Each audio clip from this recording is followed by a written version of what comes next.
चलो शुरू करें। Class 10th। यार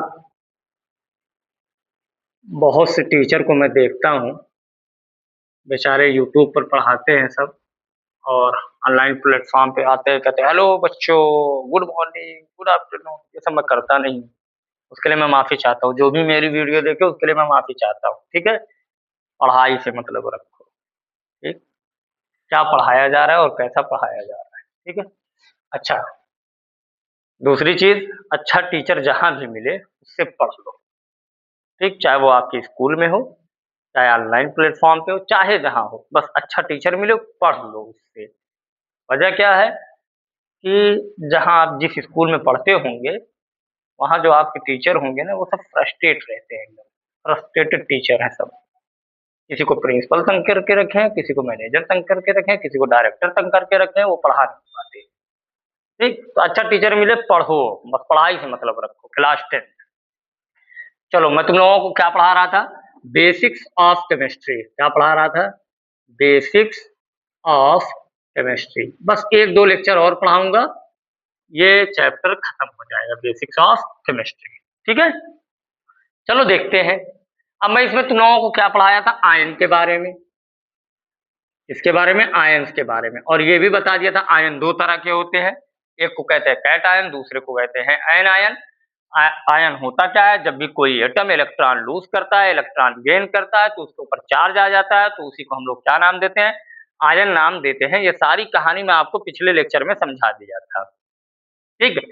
अब जब आप एनसीईआरटी खोलेंगे, एनसीईआरटी में एक टेबल बना हुआ है। क्या बना हुआ है, टेबल। उसमें आयन के बारे में बताया गया है, मोनो एटॉमिक आयन। क्या, मोनो एटॉमिक आयन और पॉली एटॉमिक आयन। मैं पूरा नहीं बताऊंगा, बस इतना हिंट दे दे रहा हूं, आप एनसीईआरटी खोल करके देख लीजिएगा। पॉली एटॉमिक आयन, मोनो का मतलब होता है सिंगल, मोनो बोले तो सिंगल, जो हम लोग हैं, ठीक। मोनो का मतलब सिंगल एटम, यानी इसमें सिंगल एटम होगा और उसके ऊपर चार्ज होगा, ठीक है। और पॉली एटॉमिक आयन का मतलब, पॉली का मतलब होता है मेनी, पॉली मीन्स मेनी, यानी बहुत एटम होंगे। बहुत का मतलब एक से ज्यादा एटम होगा और उसके ऊपर चार्ज होगा। अब जैसे मोनो एटॉमिक है, तो मोनो एटॉमिक जैसे सोडियम का एक एटम, उसके ऊपर कितना चार्ज होता है, पॉजिटिव 1 चार्ज, ठीक। अच्छा, उसी तरह सोडियम हो गया, मैग्नीशियम के एक एटम के ऊपर कितना होता है, +2। एल्यूमिनियम के ऊपर कितना होता है, +3, ठीक है। ये सब आप लोग देख रहे हैं ना, ये कितने एटम है, सोडियम का कितना एटम, एक एटम। मैग्नीशियम का कितना एटम, एक एटम। एल्यूमिनियम का कितना एटम, एक एटम। उसी तरह कॉपर +2, आयरन +2 और +3 दोनों होता है, यानी कभी 2 इलेक्ट्रॉन निकालता है और कभी 3 इलेक्ट्रॉन निकालता है। फ्लोरीन -1 यानी 1 इलेक्ट्रॉन लेगा, क्लोरीन यानी -1, कैल्शियम बोले तो +2, पोटेशियम बोले तो +1। ये सब क्या है, मोनो एटॉमिक आयन है, ठीक है।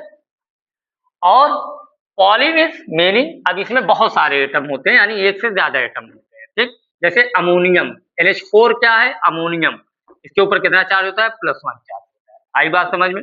इसी तरह सल्फेट, SO4 को क्या बोलते हैं, सल्फेट, इसके ऊपर कितना चार्ज, -2 चार्ज होता है। इसी तरह अगर नाइट्रेट, NO3, ठीक है।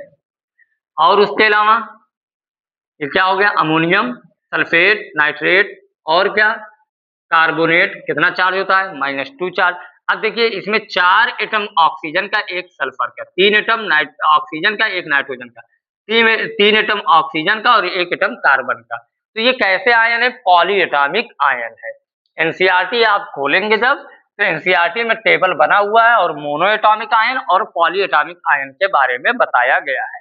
अच्छा, ये मैं क्यों बता रहा हूं, ये मैं इसलिए बता रहा हूं, जब आपको मैं बताऊंगा क्या लिखना है, writing chemical formula, writing chemical formula,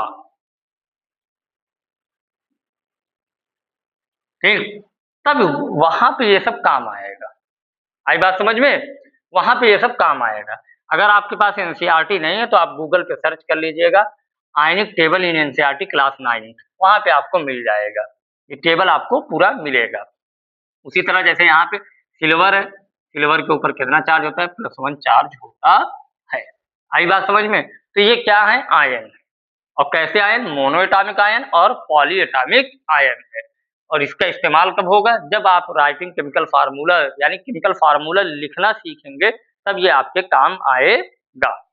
ठीक, चलो देखते हैं अगली टॉपिक में। आप लोगों को बता के गया था, जो अगली टॉपिक होगी उसका नाम है वैलेंसी। क्या नाम है, वैलेंसी। पढ़ा रहे हैं बस।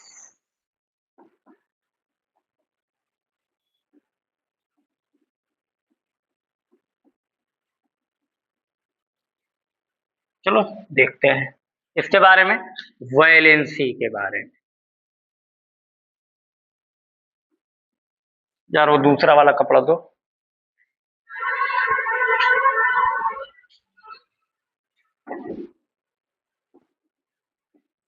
साफ तो था लेकिन थोड़ा सा। ठीक है, वैलेंसी।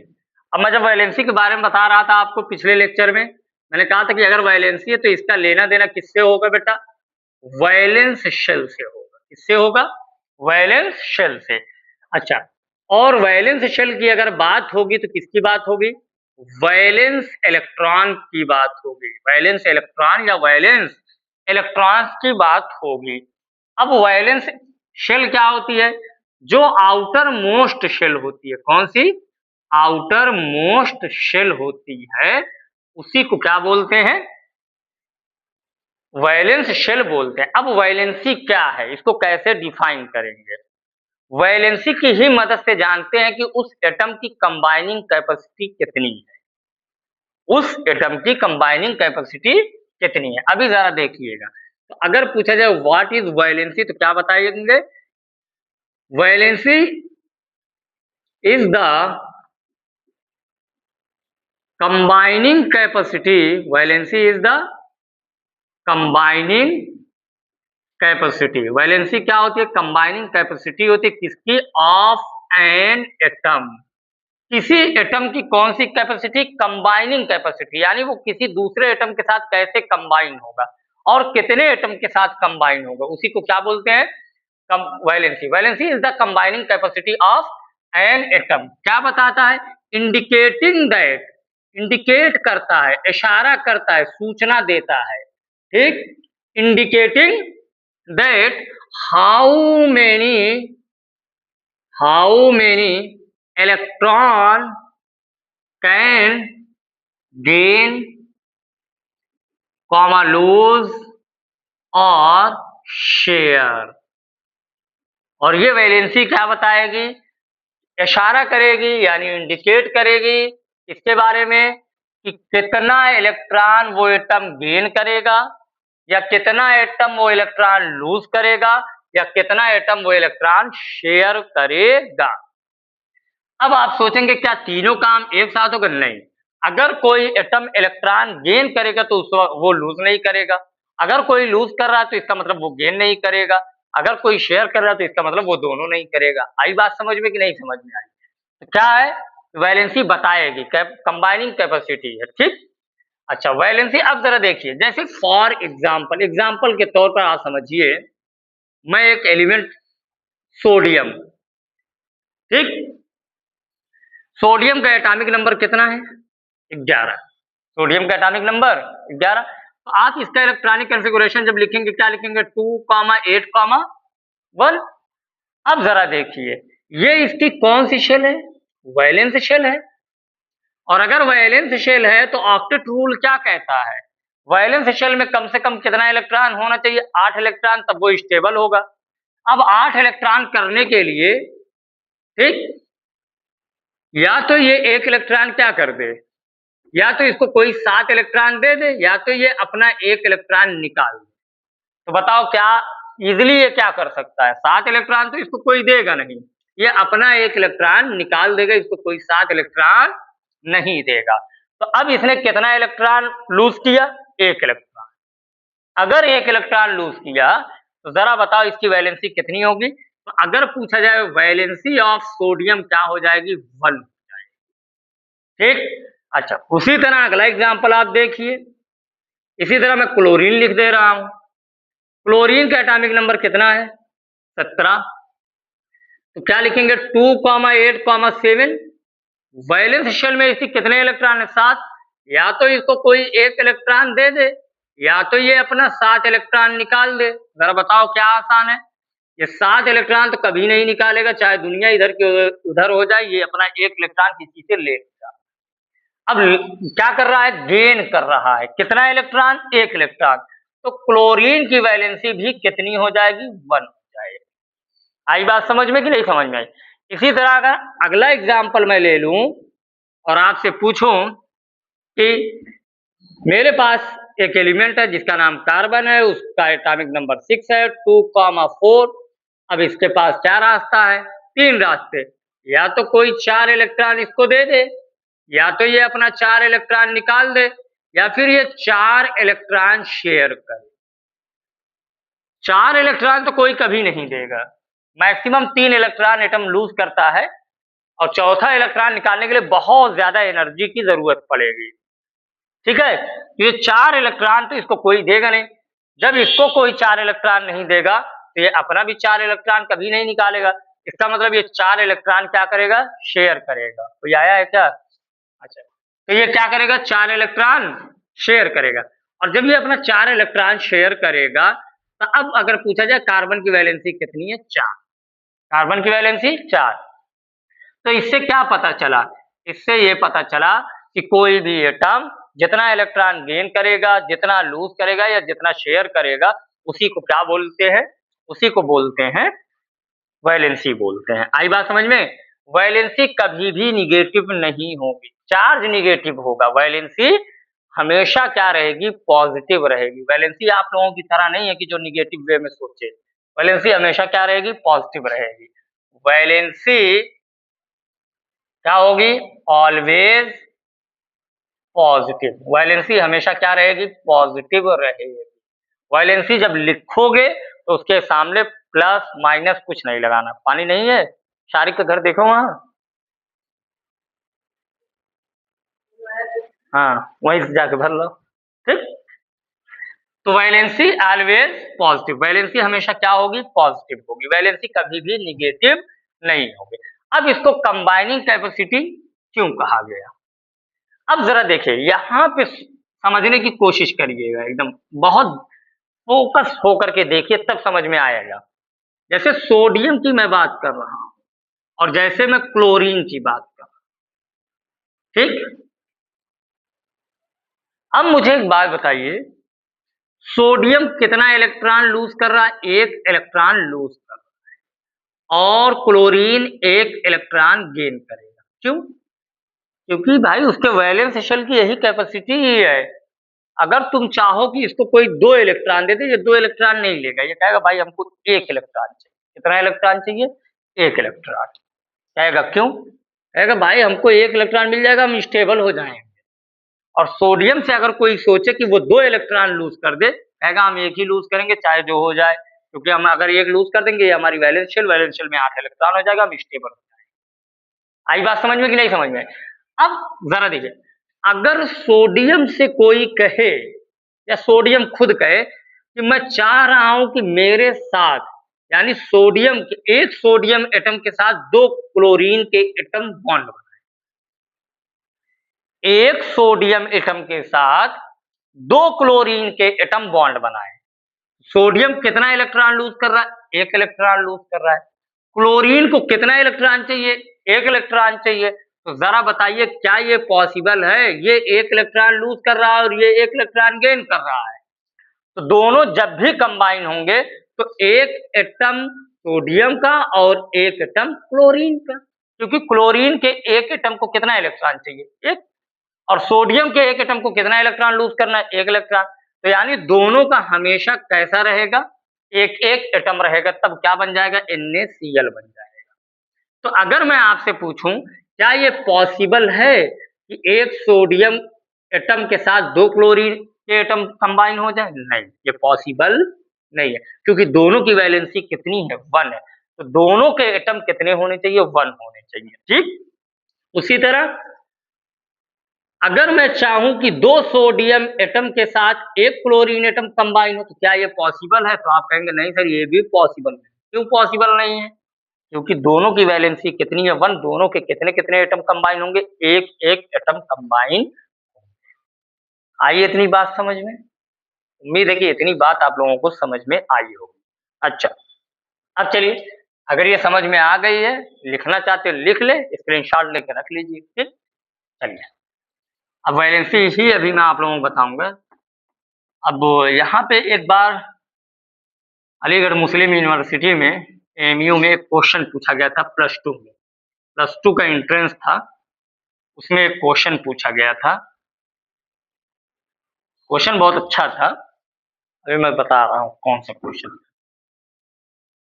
क्वेश्चन तो मैं लिखूंगा नहीं, लेकिन मुझे क्वेश्चन याद है। क्वेश्चन की लैंग्वेज मुझे नहीं याद है कि किस लैंग्वेज में पूछा था। हाँ, कहाँ पूछा था? एमयू। और किसमें पूछा था? +2 एंट्रेंस में। ठीक, एमयू बीएचयू नवोदय, ये सब बहुत लोगों का ख्वाब होता है कि हम वहां तक पहुंच जाएं। अब जरा देखिए, अगर आप क्लास 9 अपने स्कूल में पढ़े हैं, केमिस्ट्री पढ़े, आपकी क्लास स्कूल के टीचर पढ़ाए हैं। ठीक, अब वो क्या पढ़ा के भेजे, आप क्या पढ़ के गए हैं। अब क्वेश्चन देखिए कैसे पूछा जाता है, वो भी खासकर कॉम्पिटिटिव एग्जाम में। पूछा क्या गया? कहा गया कि 2 एलिमेंट है। कितने एलिमेंट? 2। एक एलिमेंट को नाम दिया गया क्या? एक्स नाम दिया गया, और दूसरे एलिमेंट को नाम दिया गया वाई। और ये कहा गया कि जो एक्स नाम का एलिमेंट है उसका एटॉमिक नंबर 12 है। यानी जो एक्स था उसका एटॉमिक नंबर 12। ठीक, और जो वाई था उसका एटॉमिक नंबर कितना था? 17। ठीक, यानी जो वाई था उसका एटॉमिक नंबर 17। और पूछा कि ये दोनों जब मिल करके कंपाउंड बनाएंगे तो कंपाउंड क्या बनाएंगे? 4 ऑप्शन दिया था।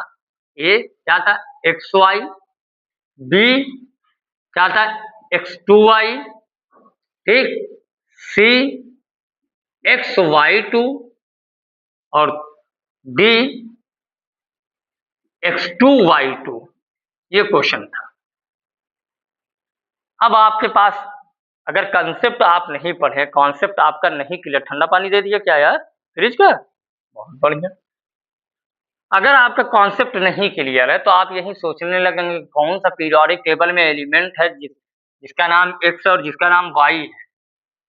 ठीक है, तो आप सोचें, अब अगर x है तो x का एटॉमिक नंबर 12, इसका मतलब 12 है, तो इसका आप इलेक्ट्रॉनिक कॉन्फ़िगरेशन लिखेंगे 2,8,2।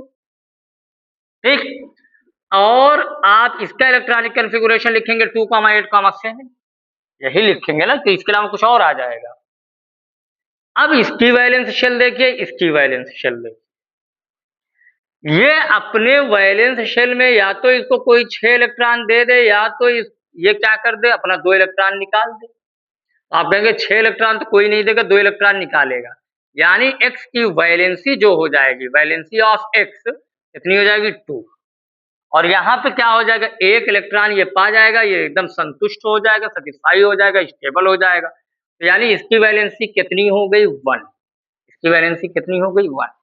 ठीक, valency of y, valency of x। इसकी वैलेंसी 2, इसकी वैलेंसी 1। अब बताइए, ये 2 इलेक्ट्रॉन और कंपाउंड जो बनेगा इन्हीं दोनों के बीच में बनेगा, यानी x और y के बीच में ही कंपाउंड बनेगा। x देना कितना है? इलेक्ट्रॉन 4 है, 2 से कम इलेक्ट्रॉन वो देगा नहीं। और y कितना इलेक्ट्रॉन लेगा? 1। अब मुझे बताइए, क्या अगर x 2 इलेक्ट्रॉन देगा और y 1 इलेक्ट्रॉन लेना चाहेगा, तो क्या ये पॉसिबल है कि इसका दिया हुआ दोनों इलेक्ट्रॉन अकेला y का 1 एटम ले ले? तो आप कहेंगे नहीं सर, अगर x 2 इलेक्ट्रॉन दे रहा है और y 1 इलेक्ट्रॉन ले रहा है, तो जाहिर सी बात है कि इसका 2 इलेक्ट्रॉन तो ये एक्सेप्ट नहीं करेगा, 1 इलेक्ट्रॉन एक्सेप्ट करेगा। और x y के बीच में ही कंपाउंड बन रहा है, इसका मतलब y का एक और एटम रहेगा, y का एक और एटम रहेगा। अब जब y का एक और एटम होगा तो वो क्या कर देगा? 1 इलेक्ट्रॉन ये वाला y लेगा और 1 इलेक्ट्रॉन दूसरे y का एटम होगा। तो यानी कंपाउंड क्या बन के आएगा? x का 1 एटम रहेगा और y का कितना एटम रहेगा? 2 एटम रहेगा। यानी कंपाउंड क्या बन के आएगा? XY2। यानी ऑप्शन नंबर 3 क्या होगा? सही होगा। आई बात समझ में? अब अगर आप इसको पीरियोडिक टेबल में देखेंगे कौन कौन एलिमेंट है, 12 नंबर पे मैग्नीशियम आता है और 17 नंबर पे कौन आता है, क्लोरीन। यानी कंपाउंड हकीकत में क्या रहेगा, MgCl2 रहेगा। लेकिन तुम्हें ऑप्शन में MgCl2 MgCl नहीं दिया था, तुम्हें XY H2Y XY2 H2Y था। आई बात समझ में? तो वैलेंसी उम्मीद कर रहा हूं समझ में आई होगी। ठीक, अब चलिए देखते हैं वैलेंसी को और इजीली सीख सकते हैं। चलिए,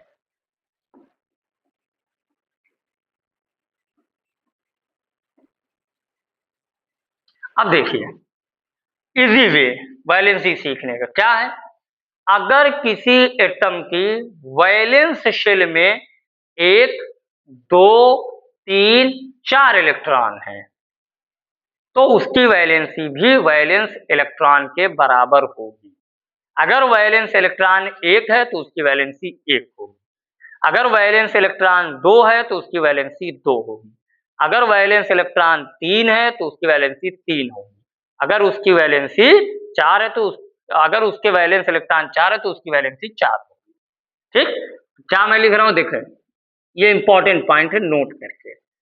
if any atom if any atom have 1 2 3 and 4, if any atom have 1 2 3 and 4 electron in its valence shell, in its valence shell, then the valency of that atom is equal to the number of valence electron.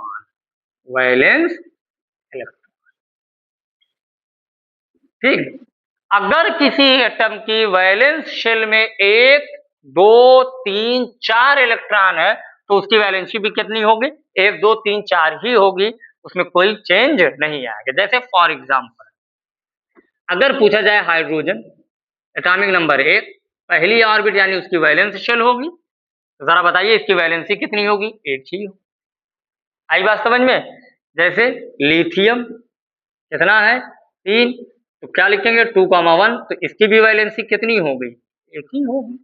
उसी तरह sodium, carbon देख लीजिए 6 2,4, valence shell में कितना electron, 4, तो उसकी valency भी कितनी होगी, 4। जैसे सोडियम 11 2,8,1, वैलेंस शेल में कितना इलेक्ट्रॉन, 1 इलेक्ट्रॉन, तो उसकी वैलेंसी भी 1। मैग्नीशियम 12 तो 2,8,2, उसकी वैलेंसी भी कितनी होगी, 2। और एल्यूमिनियम क्या 13 2,8,3, तो उसकी वैलेंसी भी 3 होगी। क्लोरीन कितना है 17 2,8,2, वैलेंसी भी कितनी होगी, 2 होगी।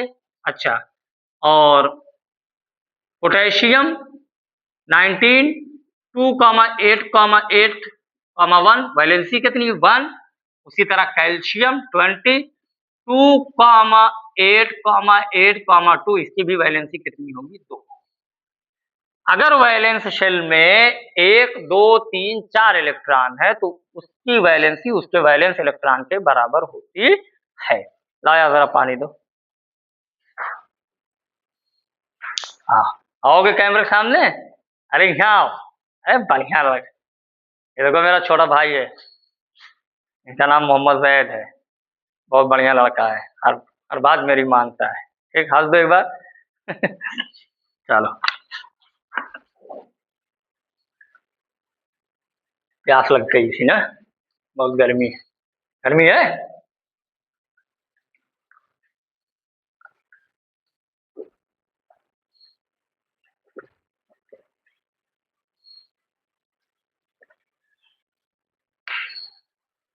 चलो, तो अब देखते हैं क्या, अगर वैलेंस शेल में इससे ज्यादा इलेक्ट्रॉन हुआ तो तब क्या करेंगे। अगर वैलेंस शेल में इससे ज्यादा इलेक्ट्रॉन हो, 4 से ज्यादा, तब क्या करेंगे? चलिए,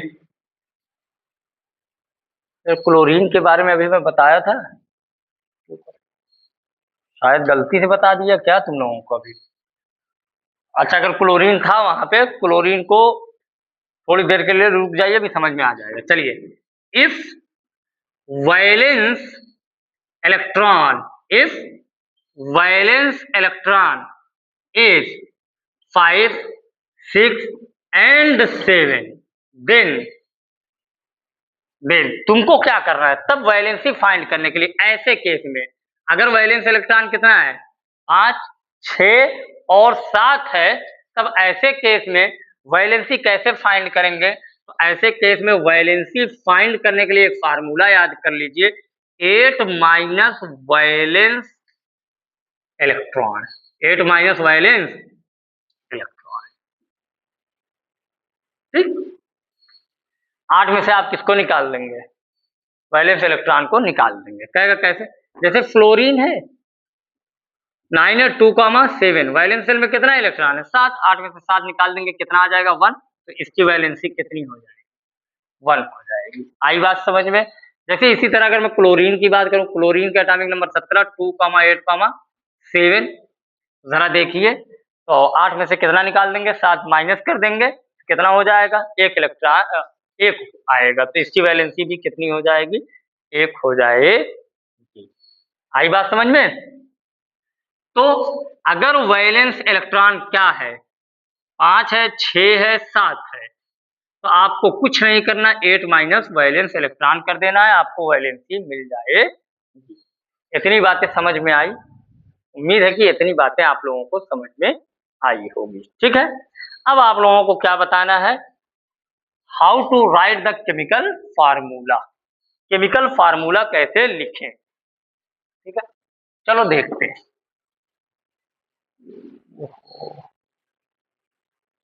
रुक जाओ,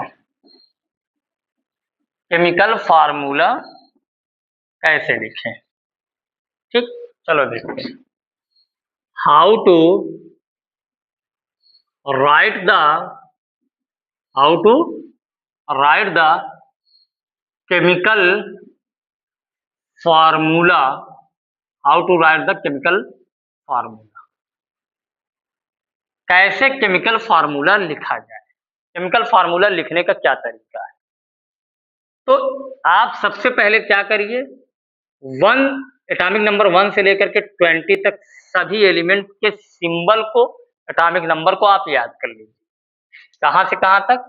1 से लेकर के 20 तक। आपको क्या क्या तैयार करना है? एटॉमिक नंबर, ठीक, और इलेक्ट्रॉनिक कॉन्फ़िगरेशन, इलेक्ट्रॉनिक कॉन्फ़िगरेशन, और क्या करना है? और इनके सिंबल को एकदम अच्छी तरह इसको सीख लीजिए। ठीक, अच्छा, कहाँ से सीखेंगे एटॉमिक नंबर 1 से लेकर के 20 तक? अरे भाई, फोन चलाते होंगे, गूगल कर लीजिए।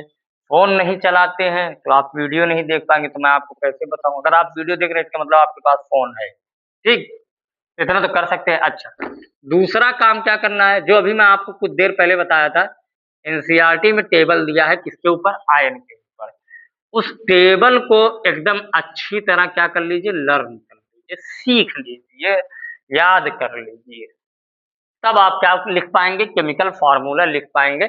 अगर आप इतना नहीं कर पा रहे हैं, इतना नहीं करेंगे, तो आप फिर राइटिंग केमिकल फार्मूला आपके बस की बात नहीं है, आप केमिकल फार्मूला नहीं लिख सकते हैं। ठीक है, ये टॉपिक मैं आपको अगले लेक्चर में पढ़ाऊंगा, जब आप ये सारी चीजें क्या कर लेंगे? तैयार कर लेंगे। तो अगले लेक्चर में मैं आप लोगों को क्या पढ़ाने वाला हूँ? कैसे केमिकल फार्मूला लिखा जाना है, और आपको क्या बताना है?